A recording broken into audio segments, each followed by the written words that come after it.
Good evening and welcome to Altos, your weekly Catholic news program here on Trinity TV. I'm Neil Parsonlal. Here's a look at this week's top stories. As Lent starts, we'll tell you what advice Archbishop Charles Jason Gordon gave to Catholics and Christians for the season. In Mayaro, parish priest urged his parishioners to introspection and a return to a path of righteousness. At the Vatican, the Pope says the Lenten journey is not only a time for action, but also a time to pause in prayer. And we chat live with Prison Officer 2 Wendell Bompart, who's in charge of programs and industries, about the education and reform of prisoners. And now to our top story. The Lenten season has started, and Archbishop Charles Jason Gordon is calling on Catholics to be more intentional in their observance. Archbishop Gordon celebrated Ash Wednesday Mass at the Cathedral of the Immaculate Conception in Port of Spain. Laura Pickford-Gordon reports. Archbishop Gordon called for Catholics to approach Lent with enthusiasm as it is a preparation for the love of Easter and to be more intentional in their actions during this time. There's no way we can have the kind of hatred and kind of animosity in our society today. If we live as what God calls us to, there's no way that domestic abuse and violence could be so high in our society. Ash Wednesday is a day when all Catholics stand with one voice acknowledging their sin. Archbishop Gordon observed that if people lived as God has called, then the violence and other social ills would not be as it is today. This Lent, I'm asking you, let us be intentional. Let us be intentional in observing Lent. Let's guard what we do and what we don't do. And let us go to prayer with a renewed thanksgiving in our heart. Let us go to fasting from food, but from social media to get the time for the prayer. And let us go to almsgiving so we are generous with those who do not have, and we share what we have with the poor. Ash Wednesday is a significant day of public repentance and spiritual engagement. While Lent is no longer respected and observed as in the past, Catholics must hold the entire period as sacred because God is close to his people. With Ash Wednesday and Valentine's Day on the same day, the Archbishop highlighted the love of God. Happy Valentine's Day, everyone. Remember you are love, and unto love you shall return. You were created out of love by God, and you will return, God willing, one day to God who is love. I am Laura Pickford-Gordon for Catholic News, Altos. And from Port of Spain, we turn to Mayaro. In his Ash Wednesday homily at St. Peter's and Paul RC Church in Mayaro, Father Jeffrey Supersad seamlessly wove together reflections on Valentine's Day and the call to repentance, urging parishioners to greater introspection and the return to a path of righteousness. Altos correspondent Kaylin Jordan has more in this story.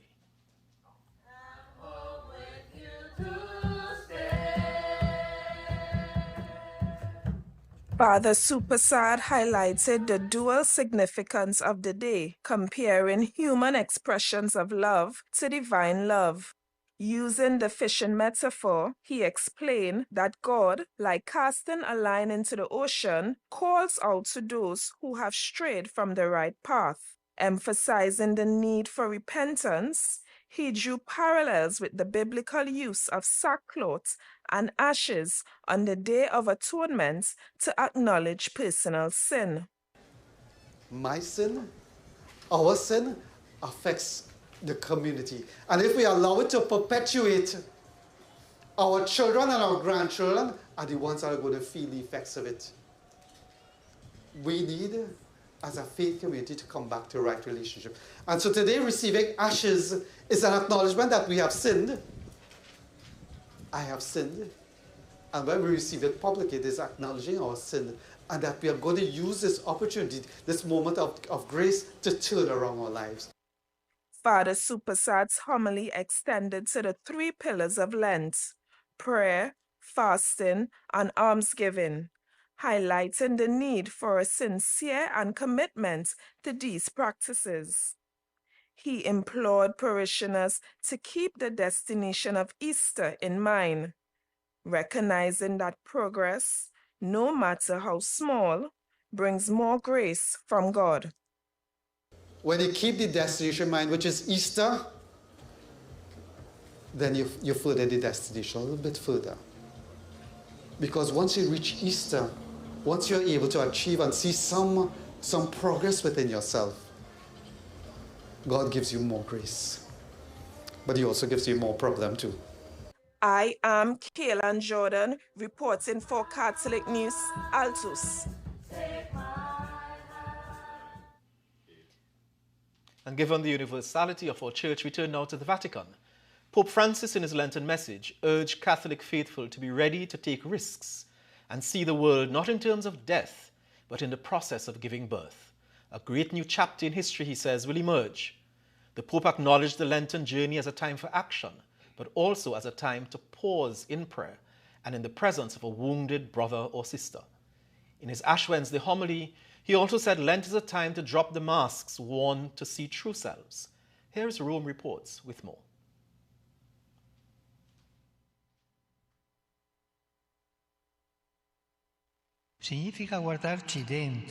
It means looking within and becoming aware of who we really are, removing the mask we often wear, slowing down the rush of our frenzies, embracing life and the truth of ourselves.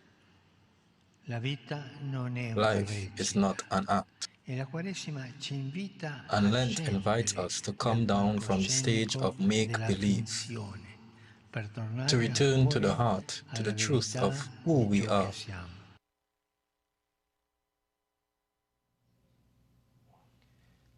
In addition to fasting from food, Pope Francis also asked that social media oversharing be paused.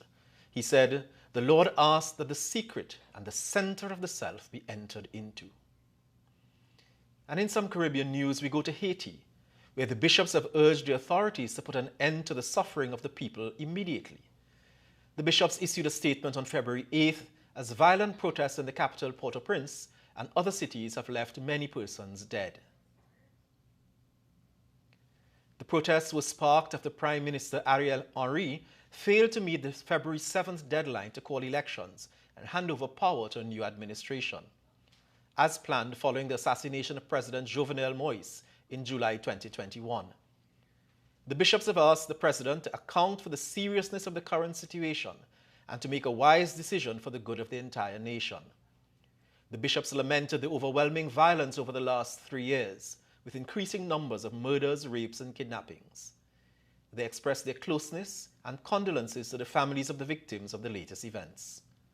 And the bishops appealed to all Haitians not to fall into the trap of violence and fratricidal struggles, and committed themselves to the reconstruction of the country. And Carnival is over, but we can take a quick look back at one of the pre-Carnival activities. On Carnival Friday, it was Fantastic Friday in Point 14. It's Fantastic Friday. It's in our DNA, dynamic and naturally anointed by Jesus Christ in the parish of St. Anthony's, Point 14. There was gospel ipso, old mass, extempo, and more. Here's a bit of the action.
Talk about talent in Point Fortin. I hope you recognize Father Cornelius Philip.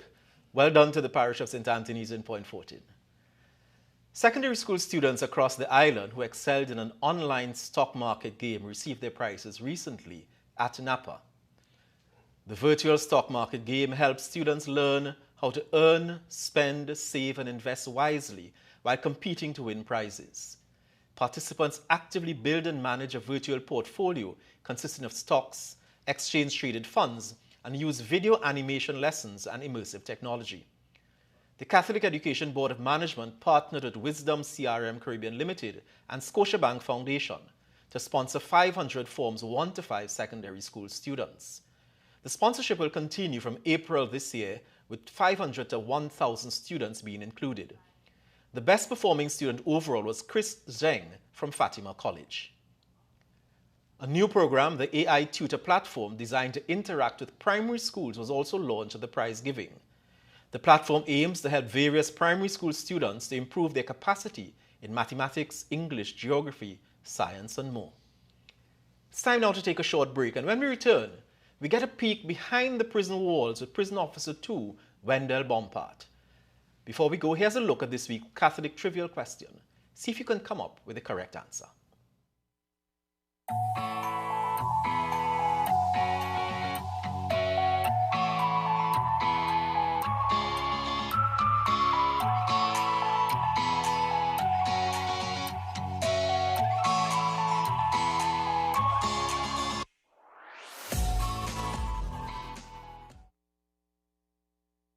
Welcome back, and thanks for staying with us.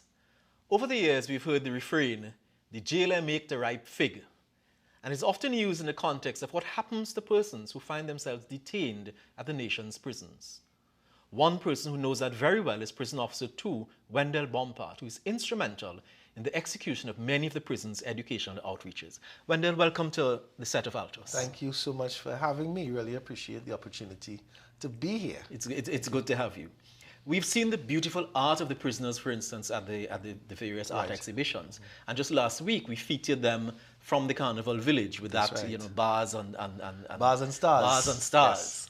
Yes. So we've seen their musical prowess. What else is happening with our prisoners behind those walls? Oh my gosh! Well, I'm really happy you started with that saying, "Jailing make the right fig," and that comes from the I would say the misconception, and probably unfortunately the desire of the general public that once an inmate or somebody goes behind bars, that they are given the worst of the worst treatment to ensure that they never do again. You know, and we always remind people when we talk about that is that prison. You're not sent to prison for punishment. You're sent to prison as punishment. That is your punishment. Having your freedom taken away, your freedom of movement and that kind of thing. Once you're there, it is our job, as our motto says, to hold and treat. It's our job to, yes, we have to hold you in terms of that is our mandate to ensure that you are away from the general public based on whatever your crime is. And then we treat, right, the holistic. So what happens behind prison walls is if you have to sum up what happens in terms of our programs, I love to use Luke 2:52 that says Jesus increased in wisdom and stature and in favor with God and man. So Jesus increased in wisdom, of course, the intellect, and stature, physical, in favor with God, spiritual, and man, social.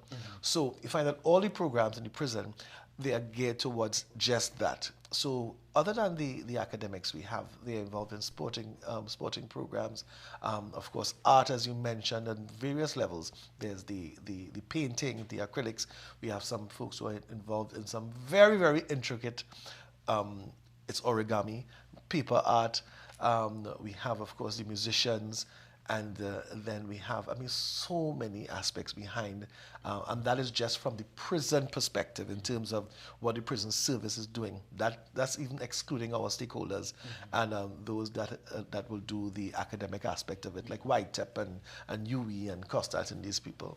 So there's quite a lot happening. And this is designed, I believe, principally to ensure that the revolving door that we talk about, where prisoners come in, go out, come in, go out, that revolving door is closed. Right. So the rate of recidivism is actually reduced. Are we seeing any success there at all? Definitely. I think over the last few years, or I would say even the last couple of decades, there has been a definite decrease in the level of recidivism. So you see that now there's a difference between recidivism and reoffending, right? Now reoffending is somebody who would have done something, they would have come out of prison, and they would do something else and they would come back. Recidivism, those who are, is almost like a lifestyle. It's like they go in, they come back, they go in, they come out. And once you give them, you give them a skill, and you give them that education that takes them from where they came in, they will leave at a different level. You definitely see a drop in recidivism. So that's the growth in wisdom that we talk That is about. what we're looking at. And that wisdom that we're offering. Yeah. So do we have persons, for instance, who are behind bars but pursuing, let's say, CSEC or post-primary as it was before, A-levels, CAPE, university degrees? Tell us a little bit about education is a very integral part. Now, education is not the be-all and end-all of the treatment behind prisons.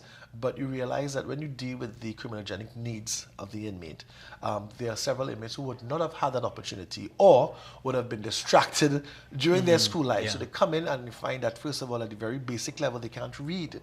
And when you can't read and you can't understand, there's a level of anxiety that comes with that, and a behavioral aspect of your life that you tend to lash out when you can't read and because you can't understand. When there's a saying that when language ends, violence begins. Definitely, definitely. So you find that we start at the very basic level of not just school leaving, but of course literacy, adult literacy and numeracy.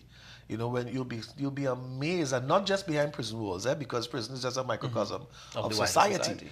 But you find that you'll be amazed at people who go through life and they can't read, they can't even sound out a letter of the alphabet, right? Or they can't even recognize a number, right? So what we do is that we started that we do an assessment once you come in, and we check your literacy level, your numeracy level.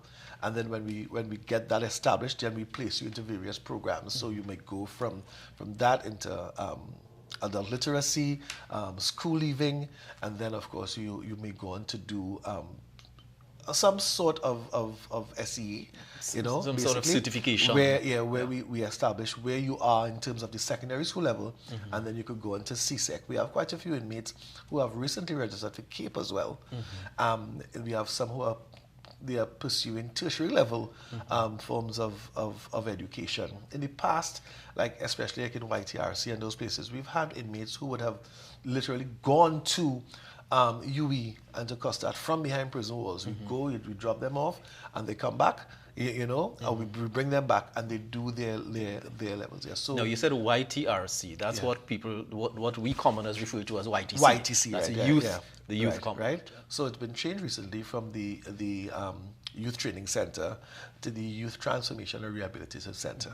And that change in name is really symbolic of what you hope to achieve through these programs and industry behind these prisons. Now, mind you, people want to change the motto because they find the hold and treat songs too, but that is exactly what we do, right? Yeah. Within the programs department, however, now the programs is a stream within the prison, programs and industry that deals with corrections, education, religion, all those things.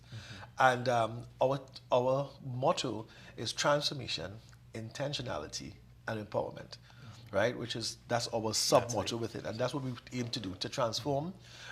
We do it with a level of intentionality, right? It's not a Vicky kind of, you have a program, come now, bring it now, and then of course we aim to empower. And I know from wearing another hat that one of the stakeholders you have is NALIS. Definitely. And NALIS has in fact staffed libraries at the YTRC, that's right. the women's prison, the Royal Jail on Frederick Street, and the MSP. That's How is that partnership with NALIS working? Are you seeing any results? Listen, we are so grateful for partners like NALIS and YTEP and COSTAT and so many others. NALIS especially, within most of the prison there's a library.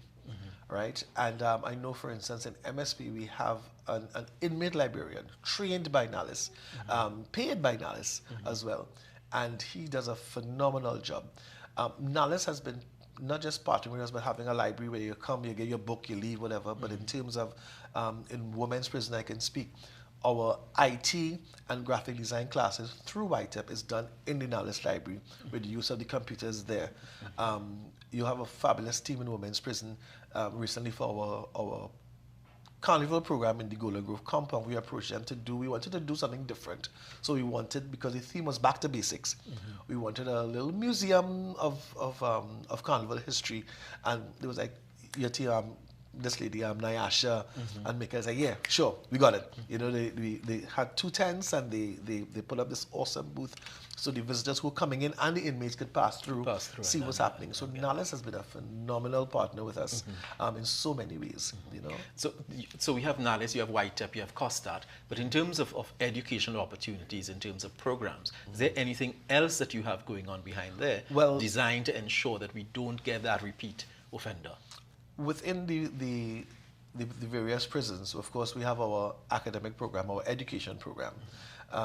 And most of the teachers right now are officers who are giving up their time. They're not paid extra to do this. So you find that they have a skill. They may be versed in English, in principle of business and accounts. But right now we need tutors. That's one of our needs right now. But yeah, when you come in for a day, it's like you have a school day. Like I was telling somebody the other day, they were asking, you know, how the inmates balance with this whole thing with the carnival and the calypso. I say it's like when you're in school and you know you have your extracurricular activities, you have to do your studies, you go to school, you have your lessons as we say in the morning, and then you run out, you go lunchtime, you go and you see about your costume, you go see about your calypso, and you come back in the afternoon. So throughout the day, right, we ensure that there is something happening for the inmates once they make themselves available. And it's our job not to force anyone, but to let them know that there's a need and this can help you. Right. Yeah. And Wendell, that's important, that even behind bars, there are still choices to be made. Yeah. And the person who finds himself behind bars has a choice, or could make a choice, either to participate in these programs or not participate in these programs. Yes? How do you all deal with persons who decide not to participate in these programs? That is where the officers' training in motivational interviewing comes in. All right? And also emotional intelligence, because you have to be able to read people. I was speaking to Rosemary Sandra just a little while ago, and I was telling her one of the things that I do, and a lot of officers do as well. You find that an inmate becomes, sir, I feel like I ain't going to class. I fed up with this. I feel like me getting it, and I want to drop out. So what I do, you know, I will say, listen to me. I said, just give me 3 more classes. Just give me 3 more. Yeah. And if at the end of that, you find that you don't want to do it, then we could go again. And then you find they will do the 3 more. And most of them, forget it, even 3 more that they promised. And they continue. And end up saying, right? But you have to let them know the need for it. Yeah. Wendell, we want to thank you for that. And I really want to appeal to the, to our listening audience and our viewing audience to volunteer, to come and do some good work. Lent is a good time to do something like that. Volunteer to do some work at the nation's prisons. Wendell, thanks very much, and we hope to see you again to discuss some more of your program. Thank you for taking this leap of faith when having us here. Yes. Good to have you. See what I did there? Okay. Thank you. Stay with us. We'll be right back. Altos, from the Latin altus, meaning high. Every Friday night we feature the top news items hot off the press.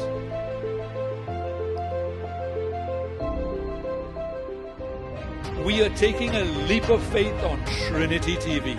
Jump in with us for this new and exciting experience. Thanks very much for staying with us.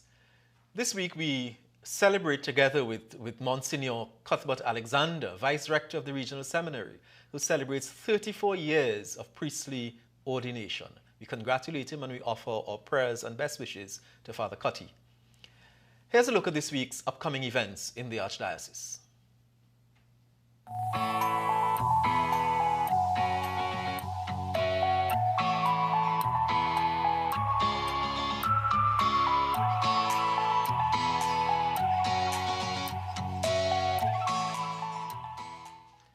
And Catholic News editor Raymond Sims gives us a preview of what's in this week's edition of the Catholic News.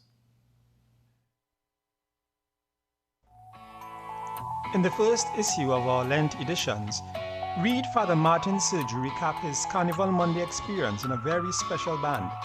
And there's a unique project being carried out in the East Dry River community. I am Raymond Sims, editor of the Catholic News. Thanks very much for tuning in to Altos this evening, this first weekend in Lent. Remember, we've started the Lenten journey, so make the time. Go to the Sacrament of Reconciliation, do Stations of the Cross, attend a parish retreat, anything that will get you closer, as the Archbishop says, to the intentionality of this Lenten period. As we go, we leave you with some music from Curtis Marcelin. His story is featured in this week's issue of the Catholic News. Do enjoy My Sweet Lord. He's the way, the truth, and the life. Follow him, and all will be right. Don't you fear, he's always there. Just be still, I'm sure you will hear him. My Lord, he's so fine, I just can't believe